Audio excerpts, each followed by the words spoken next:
about it right now, everything's okay. No matter where you find yourself, no matter what kind of stuff is going on in your life, underneath it all, everything's actually all right. You're okay. You have more power than you might be giving yourself credit for. And if you have something that's going on in your life right now that's challenging or painful, it's just a reminder to take a little bit better care of yourself.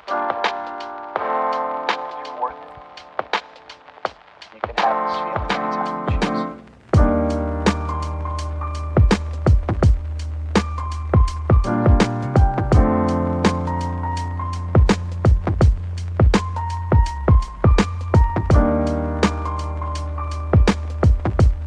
I feel like the car is kind of missing something, you know, something to like finish up the look. All right, give me a second.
How's it going, guys? It's your boy Random Tall Guy. Welcome back to the channel. Now, I know what you guys are wondering. What the heck is this? Where is the blue XJ? Where is the black XJ? Where is the Jeep in general?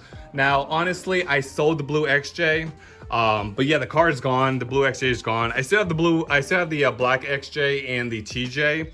But yeah, the blue XJ is gone. Now, honestly, knowing me, if you guys have been following my channel for a couple of months, you notice that I get some cars, I fix it, end up selling it. I make like 2 or 3 videos and then I get bored and sell the car. That's honestly just my fault. I really don't get attached to any vehicle. If I'm working on a vehicle and somebody walks by and says, hey, are you selling this and how much? If they give me a reasonable offer and I can make a profit out of it, I'm gonna sell the car. Now, that goes with everything. I've always been like that. This is honestly like my 35th car now. A lot of people don't, there's a lot of vehicles that I never post on YouTube. Just because I was either lazy or I knew I'm just gonna clean it and resell it. So there's no point introducing it to the channel. But yeah, that being said, this is the new vehicle that's gonna replace the XJ. Now, honestly, it's not gonna be an off-road vehicle, and honestly, it's not gonna be lifted with giant tires. I might put like 31s tires, but that's it. I'm not planning to lift it. I'm not planning to take it off-roading. So that's the only downside I hate about this car, that it's not 4-wheel drive. So that being said, let me just introduce what I got. This is a 2001 Ford Ranger. And this car is in beautiful condition compared to all the other Ford Rangers I see in the market every single day. This is the only one that is in almost perfect condition. Now, there's a few things I need to fix, obviously, because it's a 2001 car. Of course, there's going to be some repairs. But this car was owned by an old lady, and this was her baby. She had it for 17 years. So basically, she was like the second owner of this vehicle, and she kept up with everything. Anytime the car make a weird squeaky noise, you got to service. Anytime a check engine light comes up, you got to service. Everything in this car was done professionally, and it was an old lady, so she wasn't abusing it. She wasn't taking it to a construction site or anything like that. And honestly, I felt bad buying it. She sold it to me for dirt cheap because it had transmission issues and she couldn't afford to fix it. Now, I think I know why the transmission is acting up. I'll tell you more later on. But yeah, she basically sold this car to me for dirt cheap. And as I mentioned, it was it was an old lady that was driving this for 17 years. So of course you're gonna keep this car maintained and perfect and polished. Even when I bought it and I went to clay bar it, the clay bar itself was clean throughout the whole car. That means she honestly went out and got it clay barred and waxed and everything. Well, honestly, if I didn't get it, you're gonna end up selling it to someone else that's probably gonna trash it or use it for construction. So it was way better if I took it, just because I keep the car clean. I don't abuse them. Unless it's a Jeep, of course, because they're designed to go off-roading. But for this car, I'm gonna keep it as stock and as perfect as possible, just because I love white cars and I love how it looks, how nice and clean it looks. And these cars are really simple to work on, and I don't think I should be modifying this because it is a Ford Ranger. It's a cheap pickup truck. It's a mini pickup truck, so there's not really that much things I want to do with it. As I mentioned, the car doesn't have four-wheel drive, so that's a big downer, but it's still a good vehicle. But yeah, the vehicle is in perfect condition. Now for the transmission, as I mentioned, there is transmission issues. From what she told me, that the transmission does not go into reverse, and when I took it home, it didn't want to go into third or fourth gear. I was riding at second gear at 5,000 RPMs all the way home. Now that's really bad for the engine, but that was the only way to get it home, unless I'm gonna pay like $200 for AAA to deliver it.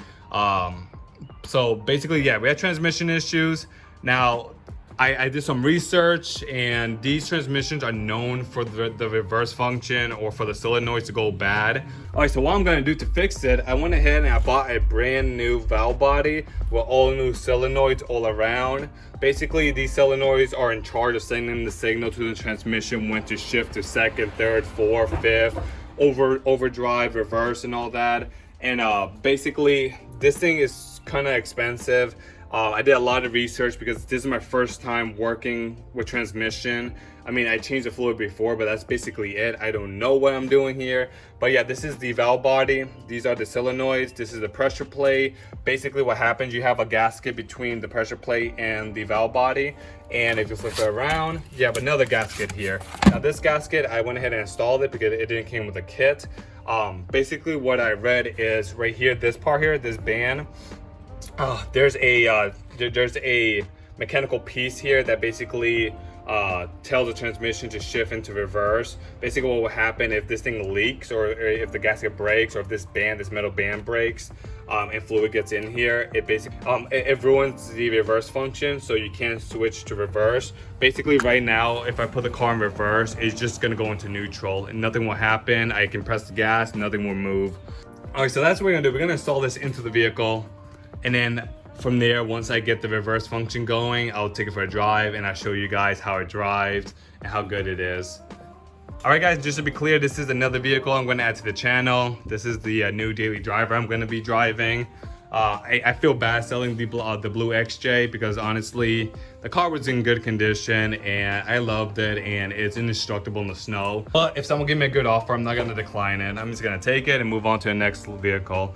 As I mentioned, this car was baby fed and everything. Oh, and let me show you what I did under before we start doing the transmission stuff. All right, before we do the transmission, let me just show you what I did. I totally forgot that I did this a couple days ago. Basically, I went ahead and I sandblasted the whole undercarriage. I sandblasted everything. And then I coated it with some rust reformer and some epoxy, so I can get a tight, non-rusty surface. And I did the whole chassis, the whole frame, and everything is good.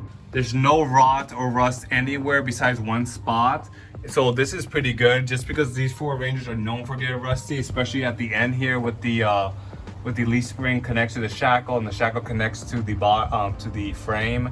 And this, and the passenger side is solid. There's no rot or rust. On the driver's side though, let me show you what's happening. All right, so this is the driver's side. Now this part of the frame is solid. There's no rust or raw. As I mentioned, I sandblasted the whole vehicle and I coated it with rust reformer and everything. Right here, this is a new shackle for the leaf spring. And over here, if you notice over here, this spot, it looks like the rust really got bad. It rotted and there's a bunch of holes here. The tires in the wedge, you can't really take a look on this side, but so far it's still like stable, it's still solid on the other side. But this is something I really want to weld a new piece of metal to, just because this is literally holding the leaf spring, which is gonna bounce and vibrate like crazy every time I drive, so it's gonna make this part weaker and weaker. And I honestly don't want the shackle to snap out of the frame and hit the top of the bed, damaging it and also causing my axle to shift violently. So I definitely want to replace this part right here of the frame. Now this is the only spot out of the whole car that is rotted, this spot right here, and I did manage to coat it both sides with some thick spray. Now that should be fine for now, but I definitely want to fix that before it gets any worse, because this part can be really dangerous. But yeah, even if you look at the spring is good. The bushing is kind of cracked, but it's still good for now. Yeah, little rust. The brake line looks like it was redone, because that looks pretty new. As I mentioned, the car is basically perfect. There's a few little things that really wasn't repaired, but it was just annoying. The first thing, of course, was this shifter being extremely loose. Basically, this is the common thing for these Ford Rangers. Basically, you have to go underneath here and basically tighten the bolts that connects this shifter to the shifting column. Basically, Chris fixed it, made a video on that, and surprisingly he got the camera all the way in there and was able to film that. In case you guys are wondering how to fix the shifter, I'll leave a link in the description below and where you can see Chris fix this. Basically, the other thing I fixed was this little shifter indicator right here. This is also another common issue. There's just a threaded rod with a little gear that you need to turn so you can move it and adjust it. Once again, Chris fixed it, made a video on it. I'll put the link in the description below so you guys can check that out. Now the other thing is the light bulbs for the instrument cluster went out on a few spots. So you had like over here was lit up, over here was off. So I disassembled this whole dash and I installed new LED lights on the instrument cluster. So now let me show you. Oh, it's not even that bright. But yeah, so now I got new LED lights all around and they're pretty bright. Normally this spot right here will be like yellow. This part right here will be yellow, but now it's nice and white, and the little arms right here are white now. They're in pretty good condition. So that's basically what I did. Now this is all the repairs I did for this vehicle so far. So now you guys are up to date with what I did so far with this vehicle. So now I'm gonna go ahead and just change out that transmission thing, and hopefully we can get this car on the road today.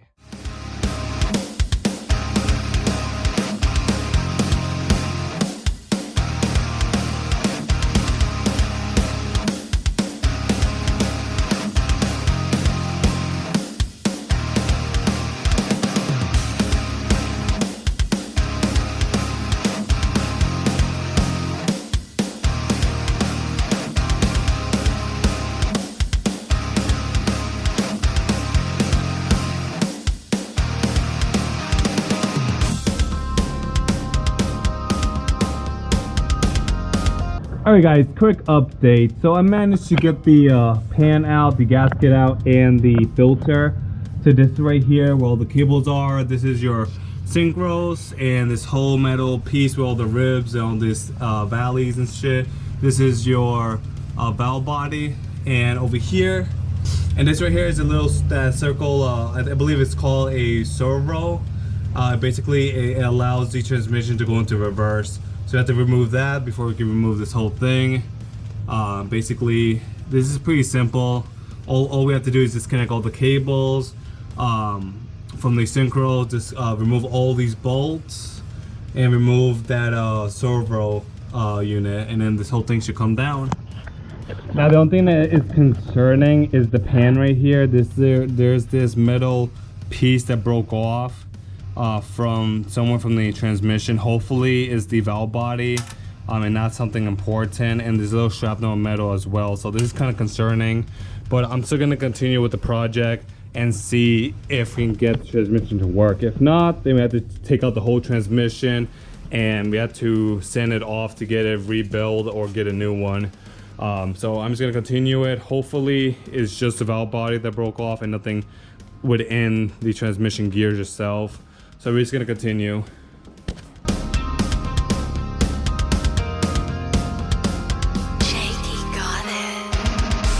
Alright guys, so I managed to take out the server. I think this is what it's called, servo. Correct me if I'm wrong, but yeah, whatever. I got that unit out, and I went ahead and disconnected the cables harness. So now I'm gonna have to unscrew all these bolts. I think it's like 18 bolts all around the valve body, and then this whole unit should come down. This honestly is pretty simple. It's just a complete mess. If you see right here, it's just a complete mess, but it's pretty simple.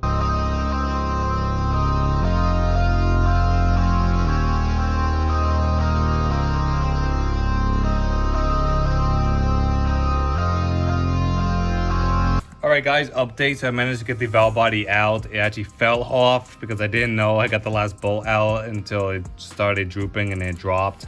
Alright, if you take a look over here, the gasket material here is completely gone. So basically what I'm thinking what happened is the gasket got bad, fluid went in, it destroyed the solenoids, and basically that's how we lost third and fourth gear. And now for the reverse, I'm not sure what happened because the gasket really looks fine. There is a little crack here, so maybe the same thing happened here. But there is metal pieces. If you look over here, there's metal pieces that came off. So I really have a bad transmission, but I'm not sure where these pieces go. Probably we have to take the whole transmission apart to determine the damage of it. But I'm gonna go ahead and put the new one in and see what happened, because the car is still drivable in first and second gear. So I'm just gonna put everything back together. Of course, I'm gonna have to take it in and get a new transmission, which is gonna cost a lot, but the price of this vehicle is definitely worth it. So I'm just gonna go ahead and put the new one in. All right, so here's the new one. Here is the servo, I think this was called, that goes in here. There's a new gasket I'm gonna install and the new O-rings. So I'm just gonna do that real quick, and then we can install this valve body back into the transmission. All right guys, I got the valve body flipped upside down. This is the pressure plate right here. Basically what we're gonna do is put a gasket on it. Now this gasket needs to be precise, and there's like a lot of like channels and a lot of like screw holes and stuff like that. So the best thing to do is to put some gasket sealant. Basically this is really not to like glue it like permanently, and it's not like to make it waterproof or anything like that. This is actually to give us some adhesive, so we make sure that the gasket stay in place as we put it back onto the transmission, so it doesn't move out of place.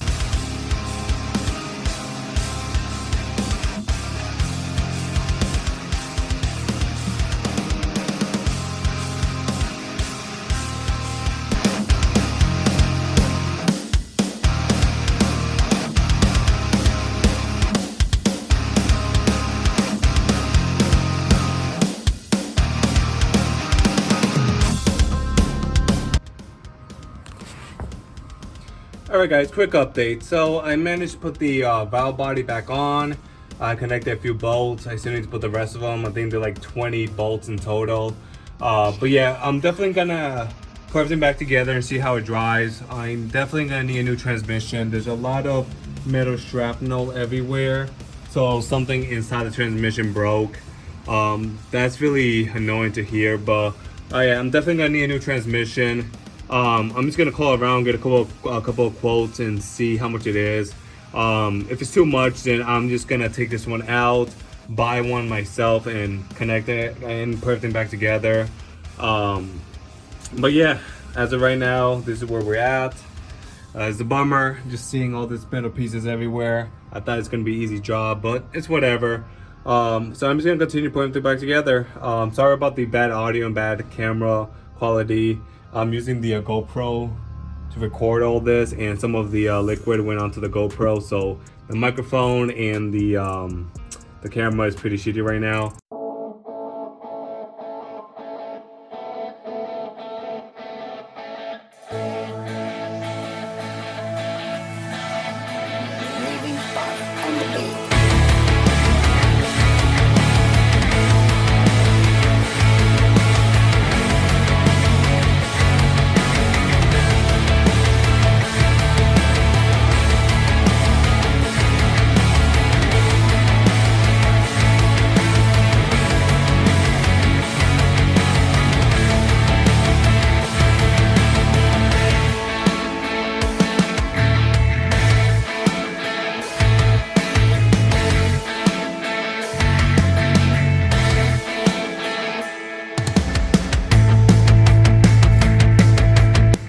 guys, update. So I managed to put all the bolts back on and I torque them all down to 90 inch-pound. And I got the servo back in. I got the little adapter here connected.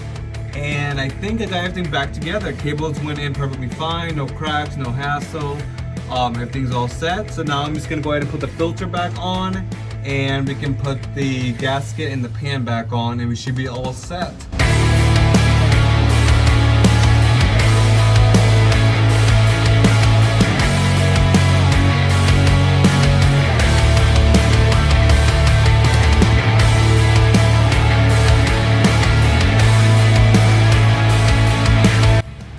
Alright guys, I got the pan back with the new gasket. I went ahead and torqued all the bolts down and we're all set right here. There's no leaks. So I'm gonna go ahead and fill it up now and we can start it up, back it up and see what happens. Alright, I'm gonna go ahead and fill it up. I believe it's 3 quarts if you changed out the filter and gasket. So I'm gonna go ahead and add 3 quarts now and then check the level later and see if to add more. Since this transmission doesn't have a drain plug, we're gonna add the minimum and then work our way up just so we don't overfill it because we can't drain it if you put too much.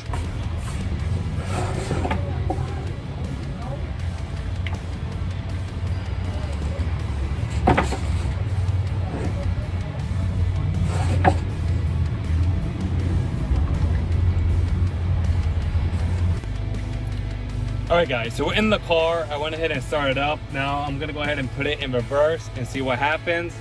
Kind of nervous to see if you hear some kind of grinding noise happening, but let's see what happens.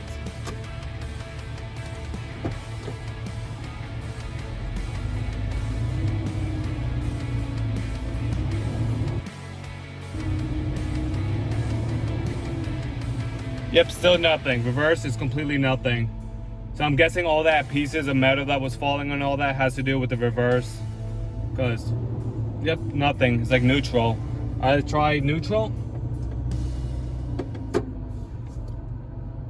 Alright, neutral. Seems neutral. Alright, let's try drive.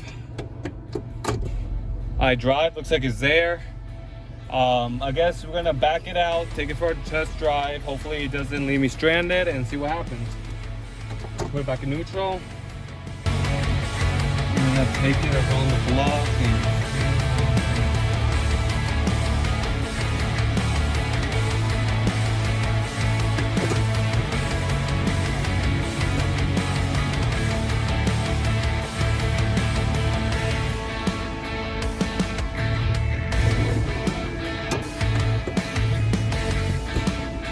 alright, so it looks like going forward it doesn't work.